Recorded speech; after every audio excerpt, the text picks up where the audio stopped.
En 1968 vine por primera vez a esta pequeña ciudad del sur de Italia. Me habían hablado de un viejo fraile capuchino que poseía un estigma, las 5 heridas de Cristo en el cuerpo. Se decía que obraba milagros y cientos de personas de todo el mundo venían a visitarle. También se hablaba de que el escándalo, la explotación comercial le rodeaban. Se decía que el Vaticano había tenido que intervenir en más de una ocasión. Durante el verano de 1968 recogimos testimonios que hablan de sus acciones y le grabamos aquí en San Giovanni Rotondo. En septiembre de ese mismo año, cuando acabábamos de terminar el reportaje, el anciano falleció y nosotros asistimos al funeral. 10 años después, he vuelto a enterarme de qué ha ocurrido en esta ciudad desde la muerte del Padre Pío. Pero antes, veremos el documental que filmamos en el 68.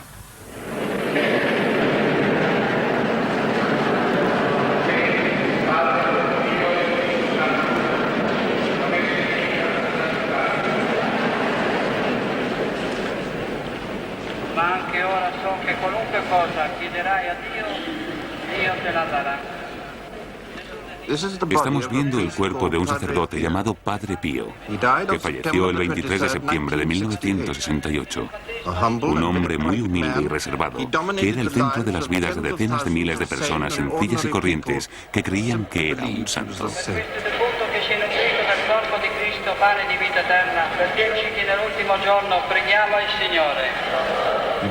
Tenía en su cuerpo las marcas sangrantes y agonizantes de las 5 grandes heridas de Cristo. El sacerdote más famoso pasó la mayor parte de su vida en un apartado convento franciscano del sur de Italia y desde allí retó a los escépticos de todo el mundo. Padre Pío.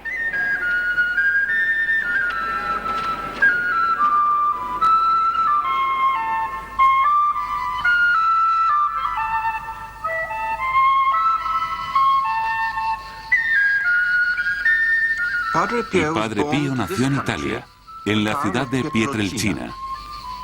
Su vida parecía condenada al duro trabajo y a la muerte anónima del campesino.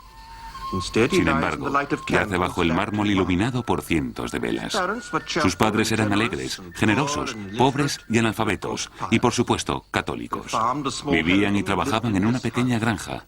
Su padre tuvo que marcharse a trabajar a Estados Unidos en 2 ocasiones para poder pagar la educación de sus hijos. Él fue desde pequeño muy devoto. Quería ser sacerdote y eligió la Orden de San Francisco porque su regla contempla la pobreza y la humildad, pero no la clausura. A los 15 años se fue al seminario. Allí estuvo 8 años estudiando, orando y meditando. Enfermaba y tenía fiebre muchas veces.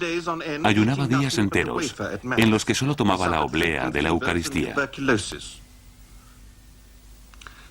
A los 23 años fue ordenado sacerdote, aunque debido a su mala salud, ya que se creía que iba a morir pronto, le enviaron a su casa unos cuantos años. Cada vez se oían más historias sobre él, lo que no gustaba nada a sus superiores. Decían que el diablo le martirizaba, que tardaba más de hora y media en dar una misa de media hora, que sufría éxtasis. La iglesia, recelosa y desconfiada, le envió al remoto convento de San Giovanni Rotondo, donde permaneció hasta su muerte. Era un lugar recóndito y totalmente desconocido. Era un remanso de paz.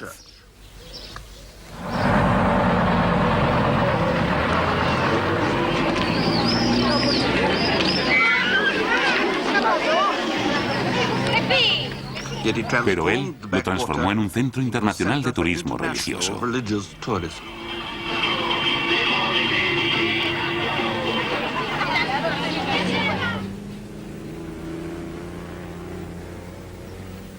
Y lo consiguió siendo él mismo. Aquí se le considera un negocio, una atracción turística, una reliquia. Hoteles, bares, tiendas de recuerdos le han forjado esta reputación. Esta vulgar y ofensiva comercialización suele ser habitual en los lugares donde suceden estos milagros santos. Impresiona más a los ateos que a los creyentes. Pero en este caso, quien los realizaba estaba vivo y su propia iglesia desaprobaba sus extraordinarias capacidades.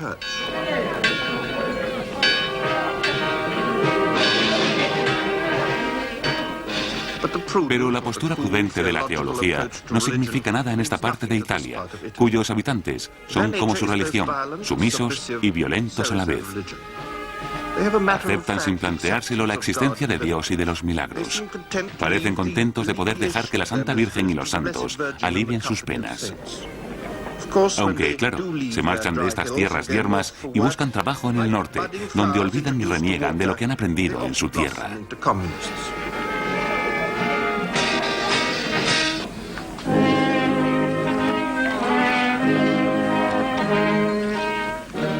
Aquí lo real y lo sobrenatural van de la mano. No son santos, pero su fe es la más arraigada, profunda y fuerte de Europa. No se debe al amor, sino al poder y a los milagros divinos.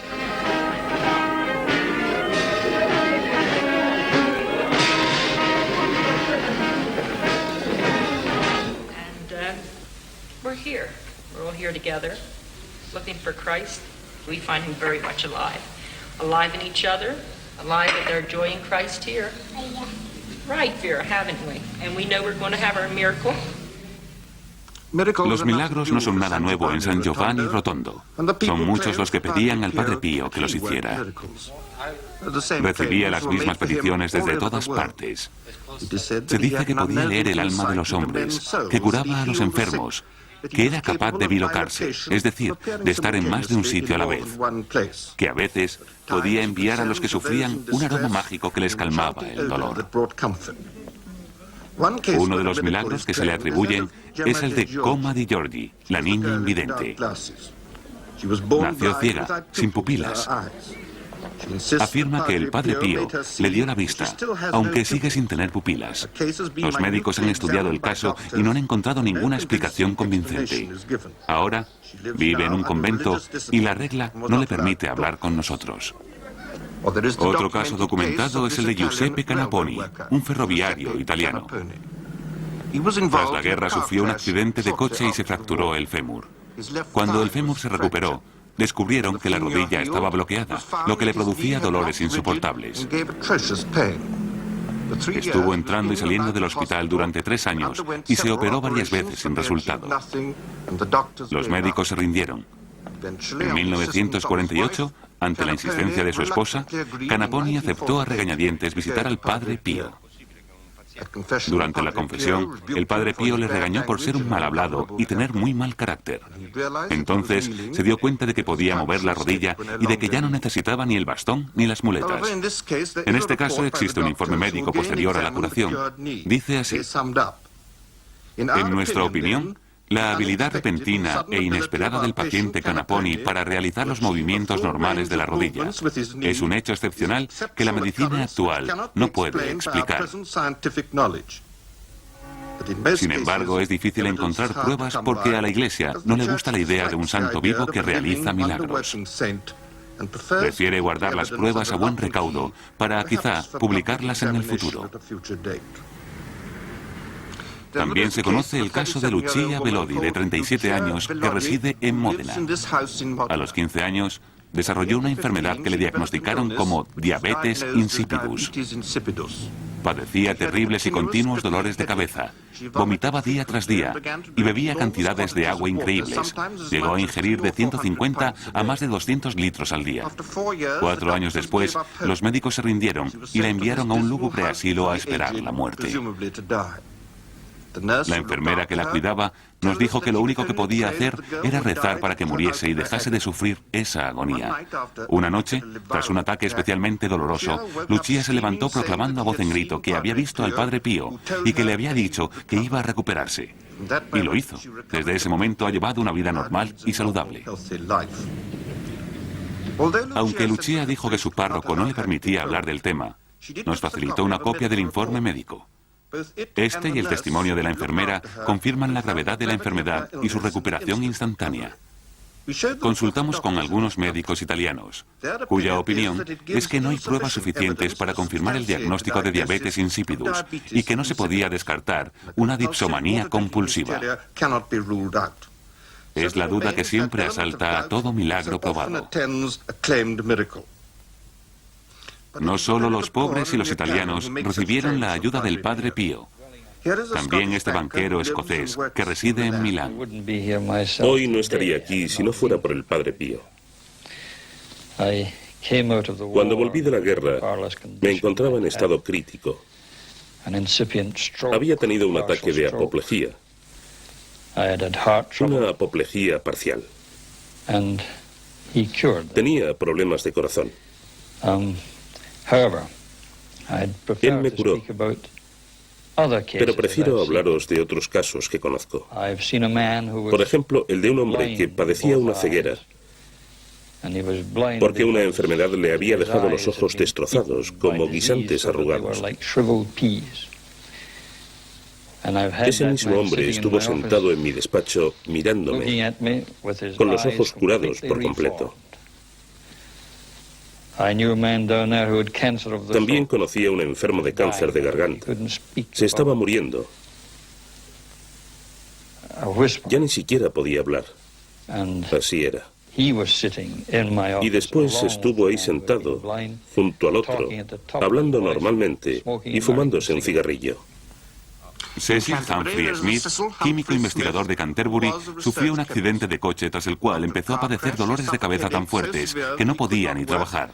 Los médicos no pudieron ayudarle. Aunque era escéptico, fue a ver al Padre Pío. Cuando entré en la habitación, Bernardo me dijo: arrodíllate y bésale la mano. Entonces el anciano me dio unas palmadas en la cabeza. Y desde entonces, tras todos aquellos años de dolor, no he vuelto a tener ningún problema. Salvo algunas excepciones que les puedo comentar después. Fue algo maravilloso.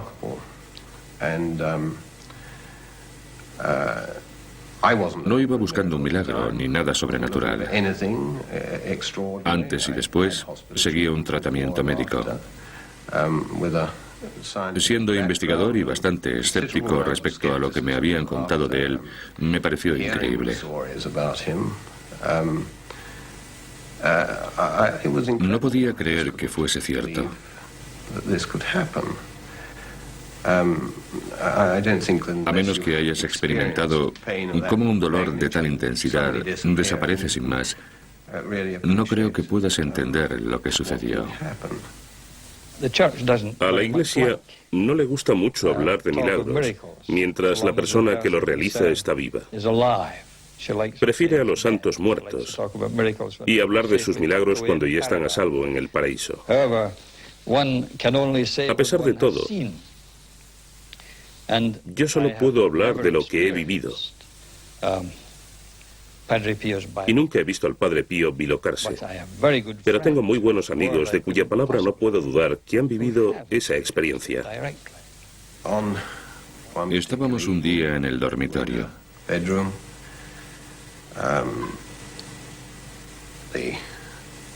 Había tensión en el ambiente.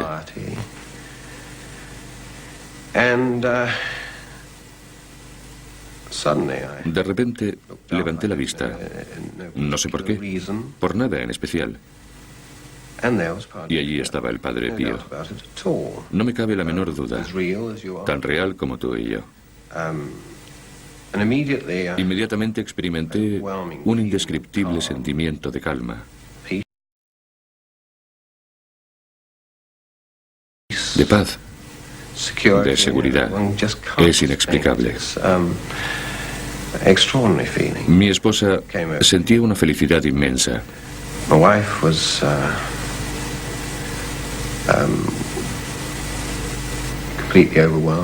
No sé exactamente cómo era. Nunca hemos hablado de ello. No era un fantasma yendo y viniendo. Estaba ahí y luego desapareció. Estaba aquí, en Canterbury, con nosotros. Los que han tenido estas vivencias no tienen ninguna duda con respecto al Padre Pío, pero lo cierto es que nadie está obligado a creerlo. Algunos piensan que hay pruebas de intervención divina. Para otros, más escépticos, son fenómenos naturales mal interpretados. Los milagros, además de ser un enigma, están rodeados de detalles aparentemente ilógicos. Por ejemplo, ¿por qué escogió a Lázaro? Los sucesos que acaecían alrededor del Padre Pío tenían bastante a menudo una explicación lógica. Este es el padre Michael Hollins, capellán de la Universidad de Oxford. Tengo mucha fe en los milagros, pero me parece que no son importantes. Pienso que debes fijarte en lo que hizo Cristo y verás que, en general, todo lo hacía con un propósito: restaurar la fe o probar quién era. Quizá deberíamos tener la misma actitud hacia el Padre Pío. Yo creo en lo que hizo. Puede parecer que soy condescendiente. Creo que obró milagros, no me cabe duda. Pero para mí no hizo ninguno y mi experiencia me dice que estos hechos tienden a distorsionarse. Un día estaba oficiando misa y justo antes de la comunión, la hostia se cayó al cáliz. La vi en el cáliz. Y cuando después eché agua para la ablución, seguía allí. Entonces, en cuanto salí de la iglesia con mi compañero, la gente empezó a decir: milagro, milagro. Preguntamos: ¿qué pasa? La hostia estaba ahí y ha desaparecido. No estaba porque ha caído al cáliz. Ha desaparecido, ha desaparecido. Hablaban de un milagro que no era tal. Siempre corremos el riesgo de que pase este tipo de cosas. Pero por lo que oí allí, y por lo que me dijeron algunos miembros de la comunidad y varios médicos, pienso que algunos de los milagros que se atribuyen al Padre Pío podrían verificarse de cara a su posible canonización. Sea cual sea la verdad, innumerables fieles creen que el Padre Pío tiene poderes sobrenaturales. Su celda estaba rodeada, sitiada por miles de personas que buscaban su ayuda. El convento era como una fortaleza, defendida por los frailes, pero ellos esperaban todo el día las oraciones y bendiciones del Padre Pío. Solicitaban que les oyera en confesión o que les dijera una misa. Semejante espectáculo no siempre resultaba edificante. Pero en el ojo del huracán había un hombre sencillo. Como diversión, a veces se sentaba en un saloncito y rezaba. Aquí le vemos. Tuvimos que grabarle a hurtadillas. Era un hombre tranquilo al que no le gustaban las reacciones desproporcionadas y que odiaba la publicidad. En rara ocasión salía de los confines del convento. No se creía superior a los demás. A causa no de su forma de ser, sino de sus actividades, no tenía contenta a la Iglesia, que a veces puede ser tan fría e impersonal como la administración pública. En los años 20 y de nuevo en los 30, le prohibieron predicar, confesar y dar misa en público. En 1960, el Vaticano abrió una investigación, puesto que reprobaba la religiosidad emocional y la comercialización que le rodeaba. No se quejó, lo aceptó y obedeció.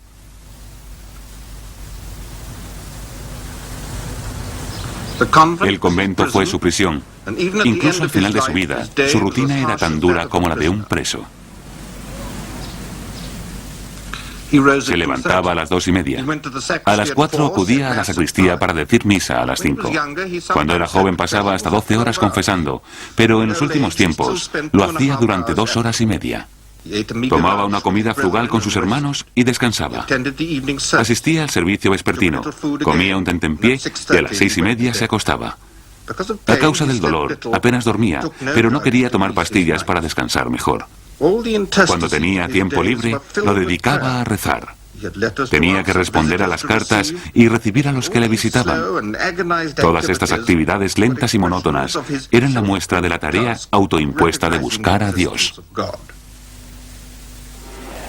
Tuvimos la suerte de conocer su lado más humano. Nos permitieron entrar al convento y pasar un rato con él cuando no estaba, digamos, de servicio. Quizá podáis imaginar aquel jardín en Italia, lleno de cipreses, en una tarde cálida y soleada, con un par de sus hermanos cerca, 1 o 2 de sus viejos amigos, los que habían estado a su lado, supongo, la mayor parte de su vida en el monasterio, y también permitieron que 2 de nosotros estuviéramos con él. Solía sentarse allí y la gente entraba. Pasaba al jardín y le besaba la mano. Él les hablaba, les hacía preguntas y charlaba con ellos. Pienso que así tuvo que ser Cristo con sus discípulos, en cierto modo. A veces era muy severo. Con ciertas cosas se ponía muy serio, pero otras veces se reía y bromeaba. La gente no sentía que tenía que humillarse ante él. Por el contrario, le hacían preguntas, le contradecían y, no obstante, desprendía una paz y una alegría enormes. Todas las mañanas daba misa en su iglesia. Lo hacía con una lentitud pasmosa y tenía que sentarse, pero a nadie le importaba. Celebraba la misa delante de una gran multitud, como si estuviese completamente solo. Era algo rutinario, pero le ponía una emoción y una intensidad tales que nadie que le haya visto podrá olvidarlo.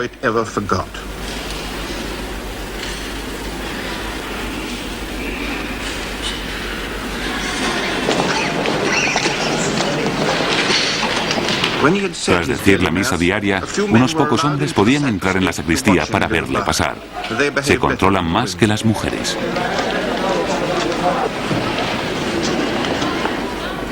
¿Y qué veían? A un hombre distinto a ellos porque lleva en su cuerpo las heridas de la tortura de Cristo. Las 5 heridas que simbolizan la crucifixión para los creyentes, 2 en las manos, 2 en los pies y 1 en el costado. Él las tenía y solía sangrar hasta una taza al día. Pero era una imposición y una agonía de las que nunca alardeaba. Lo que vieron fue un campesino alegre y a veces impaciente, un inválido de voz potente, ojos brillantes y un bello y anciano rostro.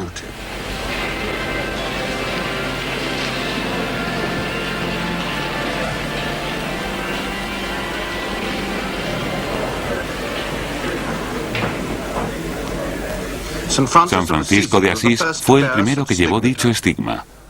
El Padre Pío era el segundo que lo tenía. Sin embargo, se acepta que más de 100 mujeres lo han tenido o lo han adoptado. La Iglesia Católica se siente un tanto incómoda con estas heridas.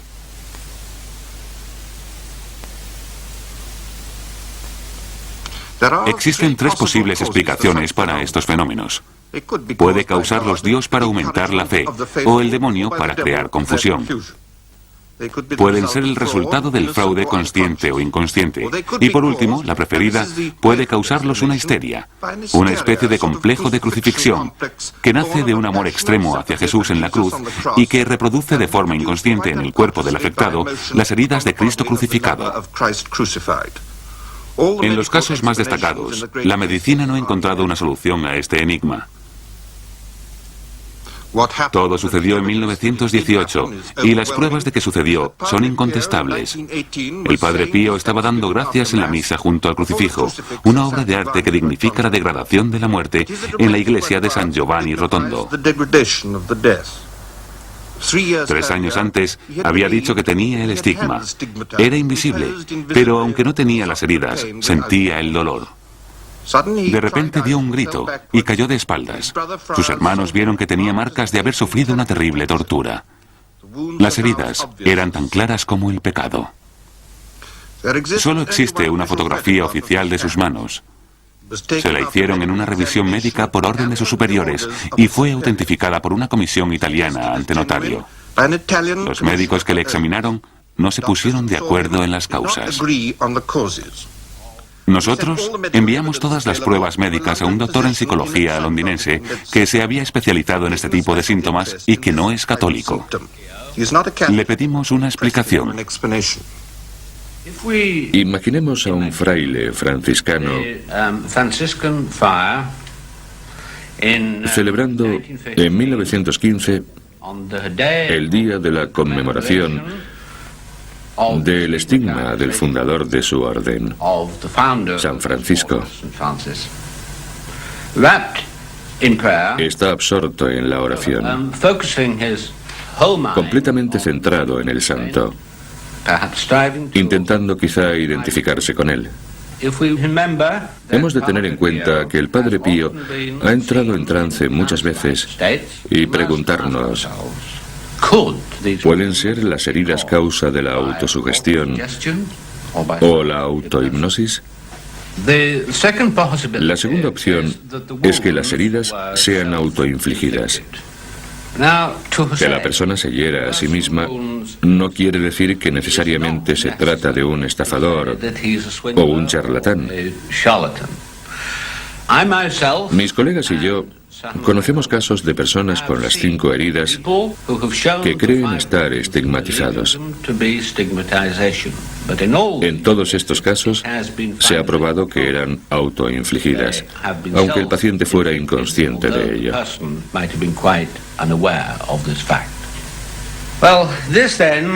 Puede que este sea un caso para el abogado del diablo. Tanto la autosugestión como la automutilación. Pero, ¿y en este caso? He estudiado las pruebas junto a algunos de mis colegas más eminentes en la materia.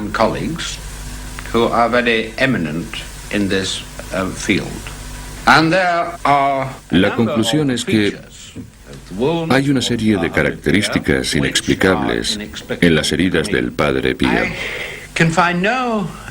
No se conocen casos de sangrado, ni en estado de hipnosis, ni con autosugestión. Lo más normal es que las heridas autoinfligidas no muestren signos de enrojecimiento, inflamación, infección ni de curación transcurrido un tiempo.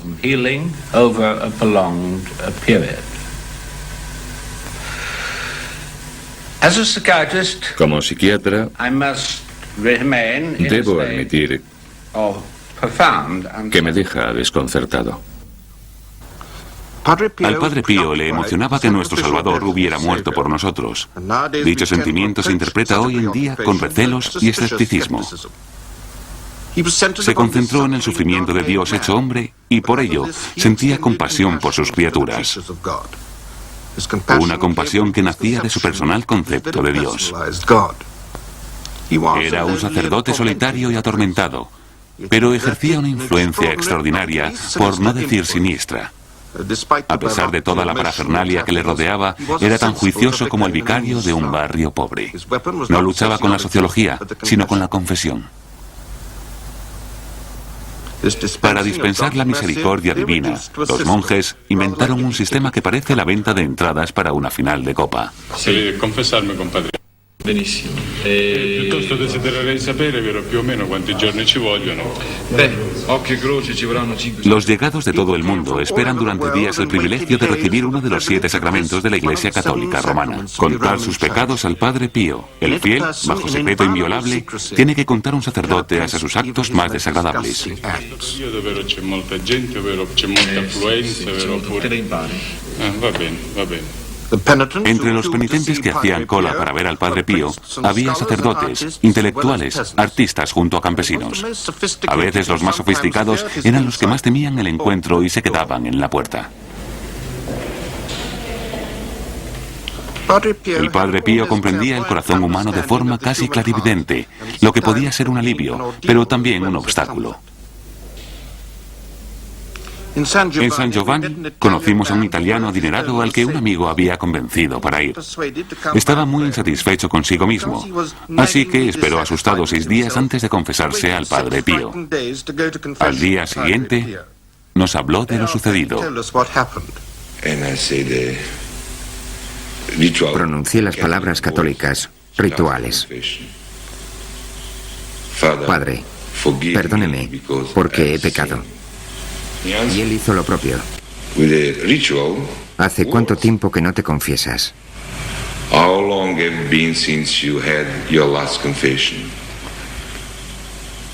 La verdad es que no me acordaba.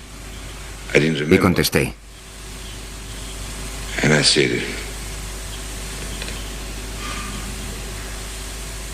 10 o 15 años. Entonces me preguntó, ¿dónde has estado? Pero con tanto interés, tanta sinceridad, que contesté sin más. En Florencia, en Roma. En ese momento me di cuenta de que también había estado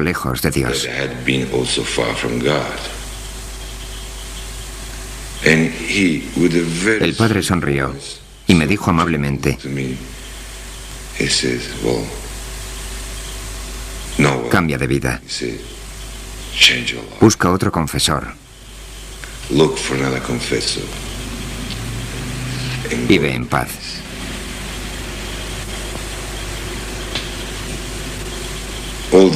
Todo esto pasó en unos 8 o 10 segundos.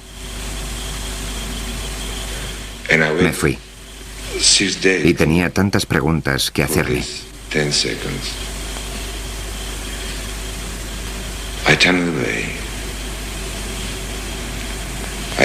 El padre Pío, con un par de palabras, y más que las palabras en sí, con la forma en que las dijo, con su forma de mirarme, respondió a todas ellas. Su trabajo era íntimo y personal, parecido al de un médico. Aunque todas las tardes a las 5 decía misa pública en el convento. Peregrinos de todo el mundo abarrotaban el patio de la iglesia, esperaban y rezaban. Esa misa era el plato fuerte del día y el momento más importante del Padre Pío. En el ambiente se sentía la emoción, la curiosidad, el orgullo del pueblo, mucha fe y por supuesto una gran satisfacción por tener el privilegio de estar allí. Dejaban a un lado el temor y el respeto, y si la iglesia hubiera intentado pararles, la habrían ignorado.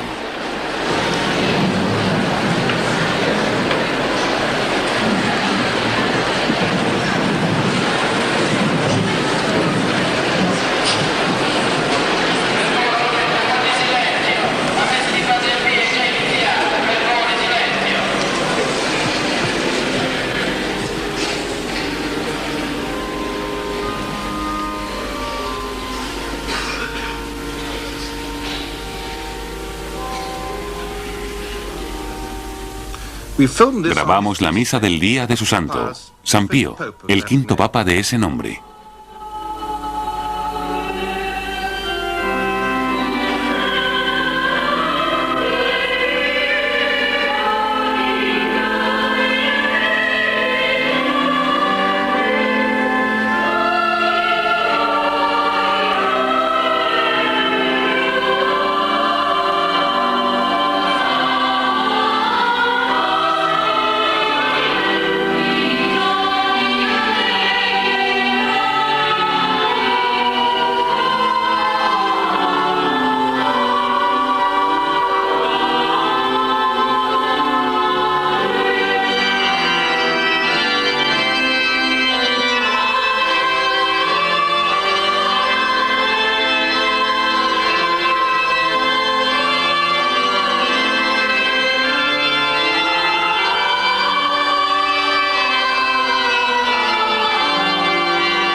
Aceptaba parte de la pompa propia de la iglesia romana, pero incluso rodeado de tanto esplendor, permanecía concentrado y ensimismado. Podría haberse tratado de un ermitaño en su celda. Durante la misa, se quitaba los guantes que le cubrían las manos el resto del día, aunque llevaba las mangas del alba deliberadamente largas.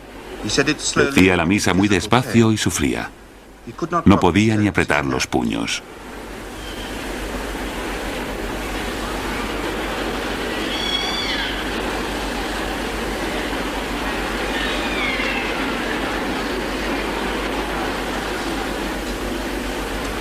Los jóvenes y vigorosos coadjutores que se jugaban un buen desayuno le ayudaban como si de ello dependiese su salvación.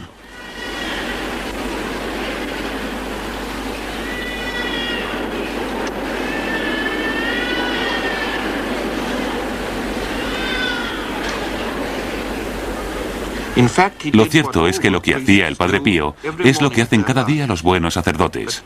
Sin embargo, los fieles lo veían no solo como una misa, sino como un milagro. Aunque, claro está, para los católicos, la Eucaristía es un milagro cada vez que se celebra.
A veces, la adulación y la falsedad dan paso a la pobreza que le rodea. ¿Son las ceremonias religiosas un sustituto de la caridad y del trabajo constructivo? Este distrito es pobre y deprimido y parece que no puede recuperarse por sí solo. Paradójicamente, los devotos de todo el mundo le han mandado dinero.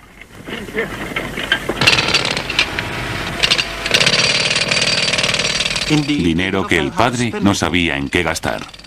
La congregación financió la talla del camino de la cruz en la roca. El desempleo, el analfabetismo y la agricultura primitiva caracterizan la zona, pero estos hombres sencillos, alejados de la sociedad moderna, le hacen un monumento al sufrimiento de Dios en la tierra.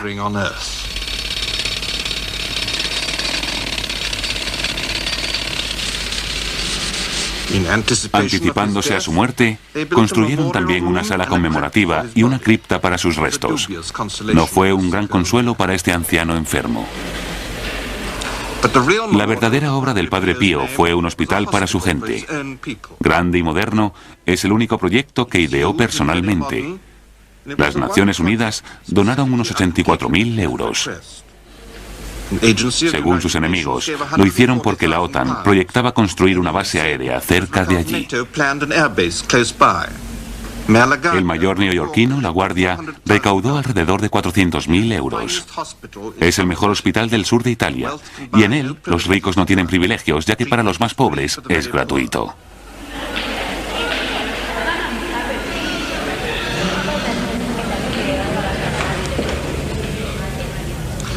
Hubiera sido más inteligente construirlo junto a una gran ciudad y una carretera principal. Las cuentas no salen. Los contratistas dispusieron a su antojo. Todo se descontroló y el Vaticano tuvo que intervenir para poner orden. Nadie insinuó que el Padre Pío se hubiera aprovechado, pero sus enemigos políticos le calificaban como el monje más rico del mundo. Benedetta fra le donne e benedetto il frutto del seno tuo Gesù. Santa Maria, Madre di Dio, prega per noi peccatori, adesso e nell'ora. No obstante, a las mujeres que cada tarde esperaban al pie de su celda, nada de esto les importaba. Les preocupaba que él podía ser la prueba viviente de que Dios existe e interviene en el mundo. Ansiaban una prueba, un milagro. pero también lo temían. Los devotos se agarraban a eso para aumentar su fe. Nada les reconfortaría más que tener el apoyo de la completa certeza de la evidencia física. Este anhelo esconde cierta amargura, sobre todo para aquellos que a nuestros ojos no tienen mucho más con qué llenar sus vidas. La verdadera religión no es así. Esto es más bien una consecuencia. Aunque los más modernos también pueden compartir esta fe y a veces aceptan pruebas que para otros son increíbles. Y todo este jaleo por un anciano fraile enfermo que ha vivido lo mejor que ha sabido.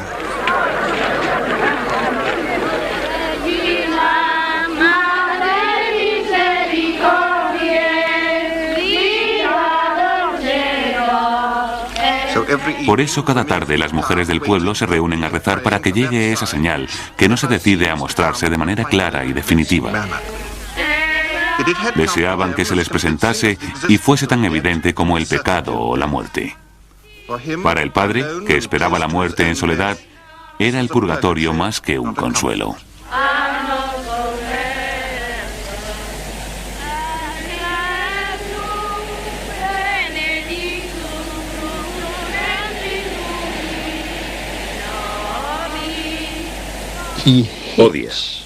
Odia que le elogien.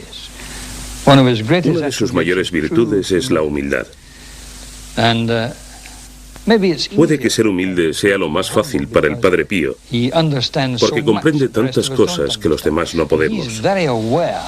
Y es consciente de que tiene un don, pero no se cree merecedor. Recuerdo un día, tras la muerte del doctor Sanguinetti, el que construyó el hospital, en que el Padre Pío estaba destrozado, muy mal. Yo le dije, creo que nuestro amigo el doctor Sanguinetti ha ganado un premio. Estuvo de acuerdo. Ya lo sé, pero a veces el corazón es más fuerte que la cabeza. Estaba destrozado. Intenté sacarle a flote, metiéndome con su humildad a propósito, hablándole de los libros que se habían publicado y de lo que decía la gente. Le afectó mucho. Se puso a llorar. Dijo, estáis todos tan equivocados. No soy idiota. Tengo miedo a la muerte. Sé que Dios me ha otorgado un don, pero hasta el mayor sinvergüenza del mundo lo habría usado mejor que yo. Toda su vida intentó tener los pies en la tierra, aunque la realidad que le rodeaba no era la de la mayoría de los mortales.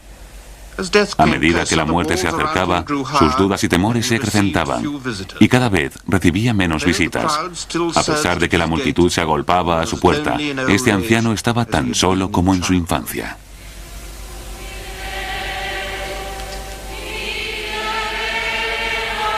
No tiene nada que ver con el egoísmo ni el egocentrismo. Solo un creyente puede encontrarle sentido, aunque un escéptico pueda llegar a admitir la autenticidad de una experiencia mística.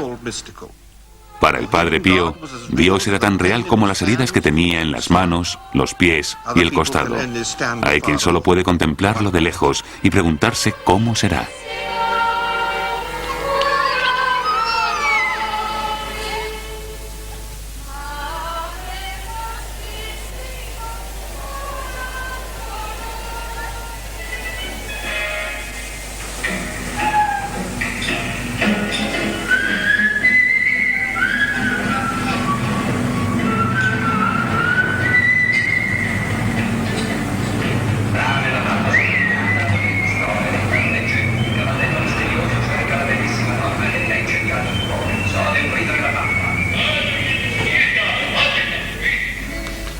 Por fin, su pequeño e imperfecto mundo se vio sorprendido. Nosotros habíamos acabado el documental. Su vida había alcanzado un clímax. Su congregación celebró el 50 aniversario de su estigma. Consagraron la sala conmemorativa. Y la cripta estaba lista para acoger sus reliquias y su cuerpo. Una mañana de lunes, tras atender sus rutinas y ocupaciones diarias, falleció como un anciano normal de un problema respiratorio. Parece ser que tuvo una muerte dulce y que alcanzó la tranquilidad que no había disfrutado en vida.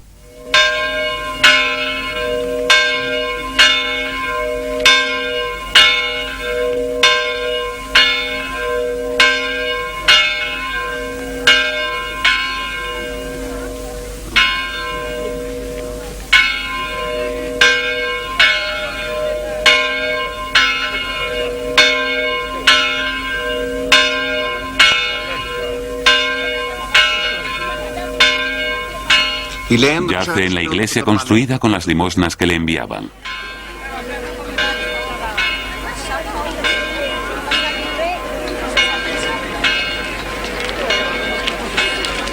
La muchedumbre se agolpaba en su funeral, como lo hacía en sus misas. Pero esta vez sentía tristeza y no hambre religiosa.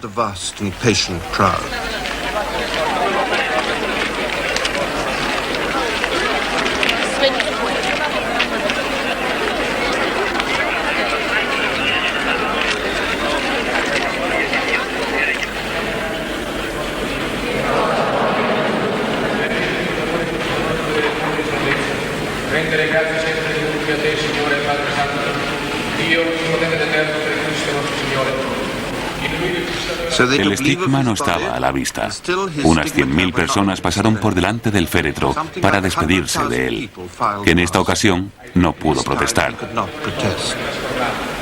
No era más que una pequeña parte de sus devotos de todo el mundo. Quizá el milagro que no podemos cuestionar es el haber ejercido tal influencia encerrado en un convento en lo más recóndito de Europa.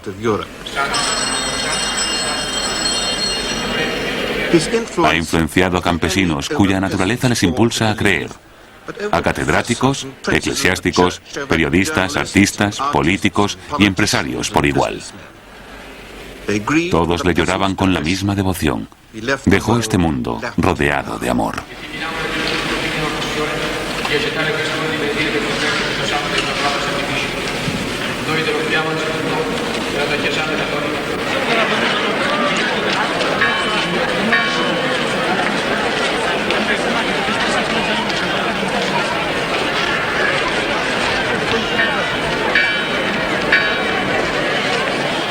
Sacaron sus restos en procesión por todo el pueblo y los llevaron de vuelta a la plaza de la iglesia.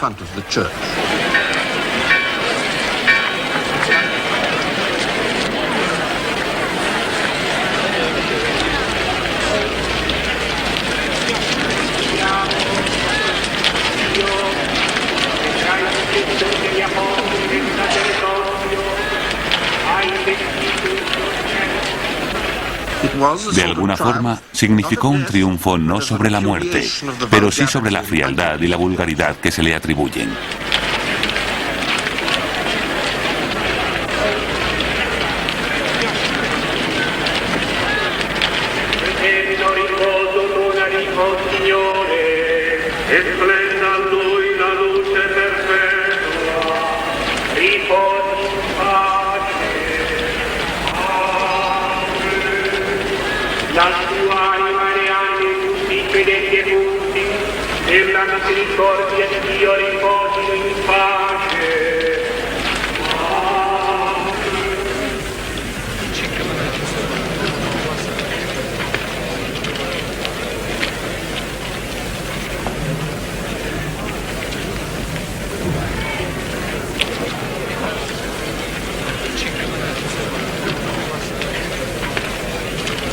A los católicos les resta saber si será declarado santo.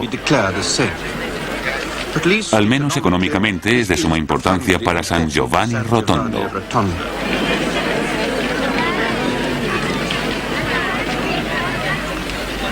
Aun cuando tuvo un funeral regio, en el que el rector de su orden, 2 cardenales y toda su congregación celebraron el misterio de su cuerpo y rogaron por el descanso de su alma, Roma mantiene su recelo y el habitual silencio.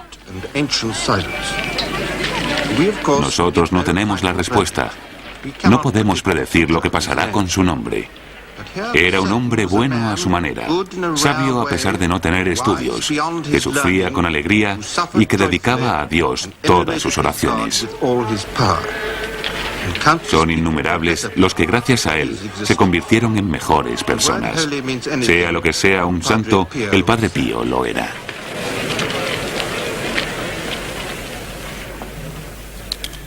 Padre Pío, continuación.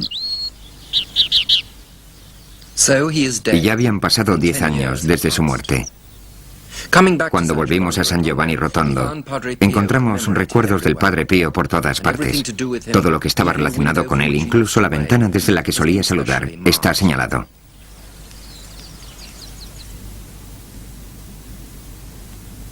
Su celda se ha preservado exactamente como él la dejó. Todos y cada uno de sus enseres envueltos en plástico y sellados para mantenerlos inalterados e incorruptos.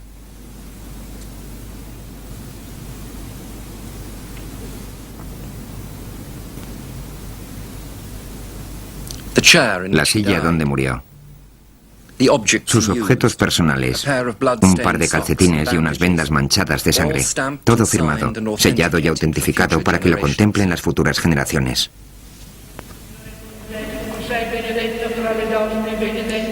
Sus restos yacen en la cripta que comenzó a construirse cuando aún estaba vivo, en una tumba digna de un santo. Para los habitantes del pueblo, ya lo es.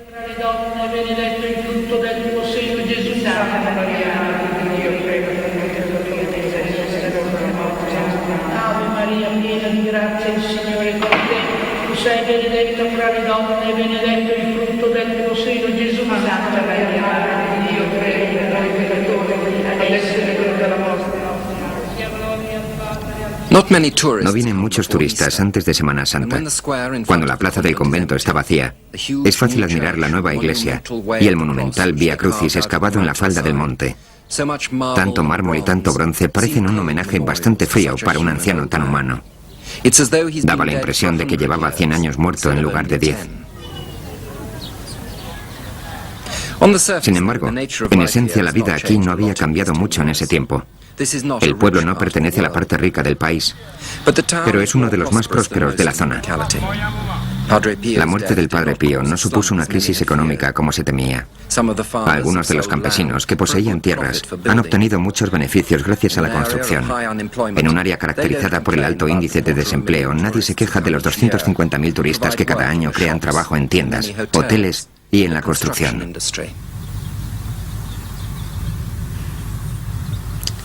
Y se sigue edificando. Los frailes reciben donativos de todas las partes del mundo y lo gastan a su antojo. No solo en monumentos.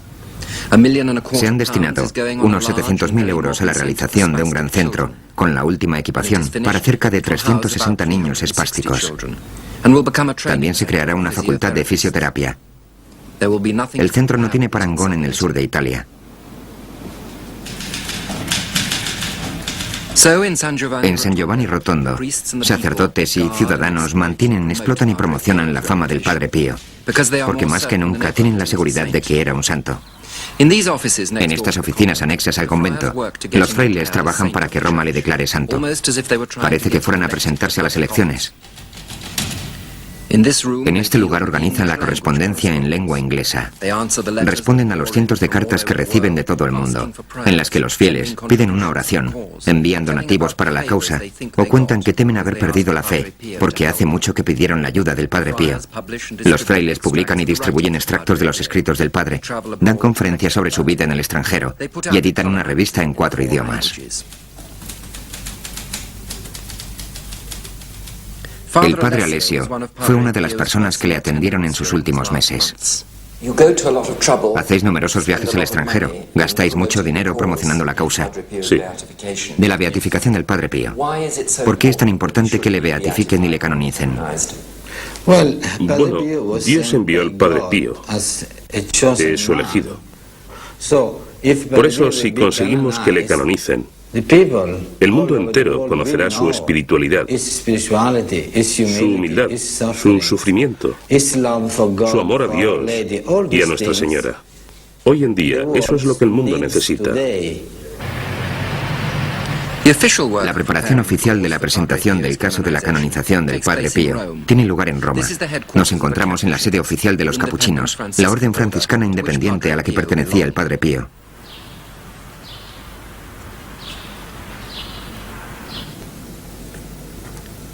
El caso ha de prepararse meticulosamente antes de ser presentado al Vaticano. La Iglesia es el juez, no el abogado. La petición debe surgir de aquellos que desean la canonización del difunto. El caso del Padre Pío lo lleva el Padre Bernardino, postulador general de la Orden Capuchina, quien defiende todas las causas de la Orden. Sus archivos contienen cerca de 70. Su trabajo consiste en reunir todos los detalles de la vida del sujeto, desde su infancia, sus acciones, su obra, sus escritos, el testimonio de los que le conocieron e incluso informes que puedan dañar su reputación. Además, es obligación de todo aquel que sepa algo negativo de él decirlo. El informe debe establecer si vivió el Evangelio en el que denominan grado heroico. Realiza una especie de disección espiritual del difunto.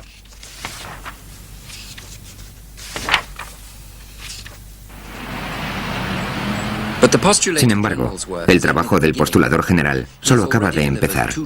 Ya ha presentado 2 cajas de documentos al Vaticano, al departamento denominado Congregación para las Causas de los Santos. Ningún tribunal laico sería más exhaustivo ni discreto. Es su deber asegurarse que, en interés de la Iglesia, nadie que no lo merezca sea nombrado santo. Puede tardar 20 años o unos cuantos siglos. El proceso de canonización no se ve afectado de ninguna forma por la característica más conocida del Padre Pío, su estigma. Las 5 heridas de Cristo crucificado. Pero el asunto de las heridas era un misterio que no se desveló a su muerte. El padre Alessio y otros frailes cercanos al Padre Pío nos dijeron que en los últimos meses de su vida habían notado que la ropa y los vendajes no estaban tan manchados de sangre como antes. También que al morir el estigma desapareció por completo. Cuando le preguntamos al padre Bernardino al respecto, nos mostró un documento que lo confirmaba. Contenía fotografías hechas minutos después de la defunción del Padre Pío. Cada una de las fotografías está certificada con la firma del Padre Superior y de otros testigos. Los sitios por los que otras veces sangraba hasta llenar una taza estaban intactos.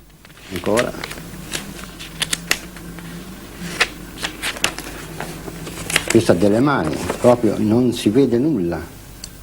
Nuestra primera reacción al ver las fotografías debió ser preguntarnos si en realidad las heridas eran auténticas, e incluso sugerir que no habían existido las heridas de las que hablamos hace 10 años. Pero eso significaría creer en un fraude gigante y perfectamente ideado por todos los frailes, algunos de los cuales vivieron 50 años junto al Padre Pío, por los médicos, católicos y no católicos que le examinaron, por sus amigos y visitantes, por la testaruda y desconfiada jerarquía eclesiástica, y, por supuesto, por el propio Padre Pío. Y aún así, hubieran hecho esas fotos y nos las hubieran enseñado con tal despreocupación si todo hubiera sido un engaño.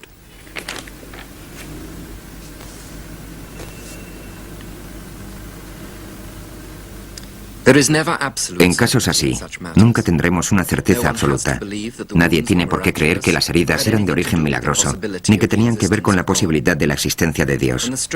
Puede que aquello que nos parezca extraño en el caso del Padre Pío sea inexplicable solo porque se escapa a nuestros limitados conocimientos científicos.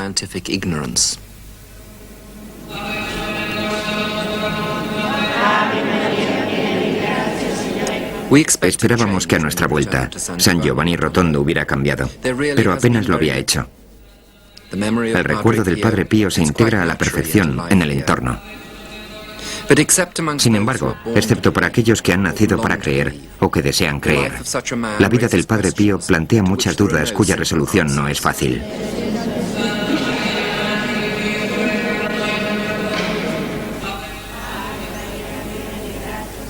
Lo cierto es que el Padre Pío sigue siendo tan misterioso tras su muerte como lo fue en vida. Hacía que los fieles dudasen y cuestionasen las cosas por sí mismos. Ahora que no está entre nosotros, parece que sigue haciendo lo mismo.